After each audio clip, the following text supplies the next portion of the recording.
Welcome back, dear followers. What a powerful and volatile setup we are watching unfold across Canada right now, and if you are waking up, heading out, or planning travel over the next couple of days, this is one forecast you absolutely need to hear from start to finish. The warning map behind me tells a serious story, because multiple weather threats are happening at the same time, and they stretch from the Pacific coast all the way to Atlantic Canada. Let's start with the big picture first, because this pattern explains why so many regions are under alert simultaneously. Canada is sitting between two very different air masses. On one side, brutally cold Arctic air remains locked across much of the Prairies, northern Ontario, and central Quebec. On the other side, a very active Pacific flow continues to pump moisture into western Canada, while a storm system over the eastern United States pushes northward, interacting with that cold air over eastern Canada. That clash is exactly why we are seeing snow warnings, blowing snow risks, and travel concerns pop up across multiple provinces at once. Starting in the west, British Columbia remains under an unsettled and increasingly active pattern. Coastal areas, including Vancouver Island and parts of the lower mainland near Vancouver and Victoria, are dealing with periods of rain mixed with gusty winds. While temperatures here are far milder compared to the rest of the country, the concern is not cold but saturation. Multiple waves of moisture continue to roll in from the Pacific, keeping roads wet, reducing visibility at times, and increasing the risk of localized flooding in low-lying areas. As you move inland from the coast toward higher elevations, that rain transitions into snow, especially across interior mountain passes. Travel through elevated routes can quickly become hazardous as snow accumulates, visibility drops, and temperatures fluctuate around freezing. Even small changes in temperature can turn wet roads icy very quickly. Now shifting northward into the Yukon and parts of the Northwest Territories, warnings here are focused on snow and blowing snow. Areas near Whitehorse and stretches of northern highways are seeing snowfall combined with gusty winds, leading to reduced visibility. In these regions, the snow may not always be heavy, but the wind makes it dangerous. Whiteout conditions can develop suddenly, especially in open areas and along highways. These are the types of conditions where even experienced winter drivers can get caught off guard, so travel is strongly discouraged unless absolutely necessary. Moving south and east into Alberta and Saskatchewan, this is where the cold tightens its grip. While snowfall here is more scattered and generally lighter compared to eastern Canada, the real danger is the extreme cold and wind chills. Cities like Edmonton, Calgary, Regina, and Saskatoon are dealing with bitterly cold air that makes even short exposure outdoors dangerous. Wind chills plunge temperatures well below what the thermometer actually reads, increasing the risk of frostbite in minutes. Vehicles struggle to start, batteries fail, and any breakdown becomes a serious emergency. Even though skies may look calm at times, do not let that fool you. This is dangerous cold.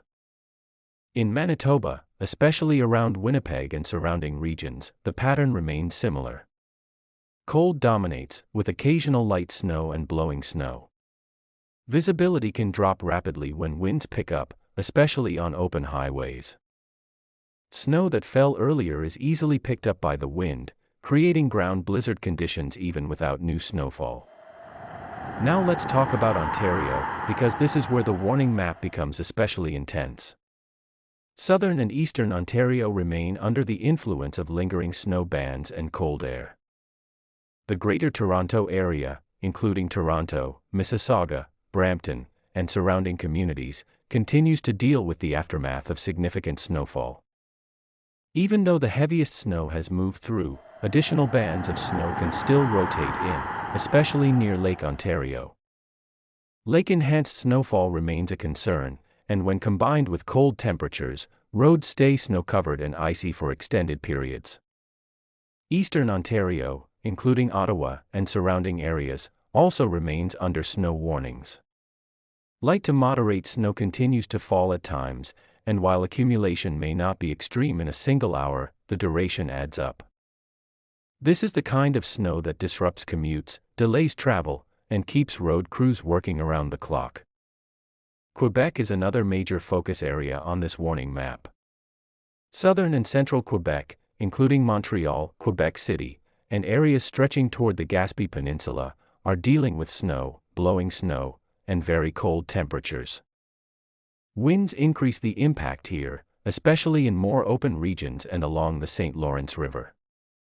Visibility can drop quickly during heavier bursts, and even after snow ends, drifting continues.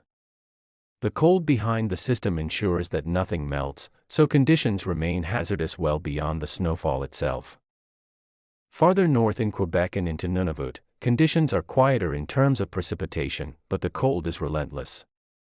Temperatures remain deeply below seasonal averages, and even small amounts of snow can cause issues when combined with wind. Now let's head east into Atlantic Canada, where another active chapter of this weather story is unfolding. Newfoundland and Labrador are under snow warnings, with snow pushing into areas including St. John's and surrounding regions. Snowfall rates can intensify quickly, and gusty winds lead to blowing snow and reduced visibility. Travel across Newfoundland becomes extremely difficult during these events, especially in exposed coastal areas.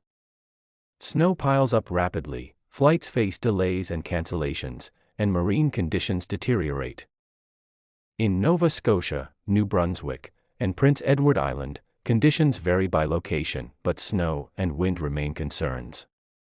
Some areas experience steady snowfall, while others deal with blowing snow as winds increase. Even when snowfall amounts are moderate, the wind makes it dangerous.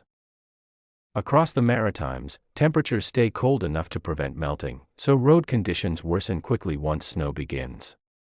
Overnight refreezing compounds the problem, turning slush into solid ice. One of the most important things to understand about this pattern is that it is not ending quickly. This is not a one-day storm. This is a prolonged setup, with cold air entrenched and multiple systems rotating through. Even regions that see a brief break will likely face renewed impacts within days. If you are planning travel anywhere across Canada right now, flexibility is key. Delays, cancellations, and closures are likely, especially in regions highlighted on the warning map. Emergency kits in vehicles, charge devices, and extra time are essential. This is also a moment to check on neighbors, especially the elderly or those with limited mobility. Extreme cold combined with snow creates dangerous conditions not just outside, but inside homes if power disruptions occur. As we move forward through the next couple of days, we will continue to track how these warnings evolve, where snowfall intensifies, and when relief may finally arrive for different regions. If you live in or near any of the highlighted warning areas, stay weather aware, follow local advisories, and avoid unnecessary travel whenever possible. And if you want to stay ahead of these rapidly changing conditions, make sure you're subscribed right here. We break down the latest warning maps, explain what they really mean for your city, and keep you prepared as these powerful systems move across Canada. Stay safe, stay warm, and I'll see you in the next update.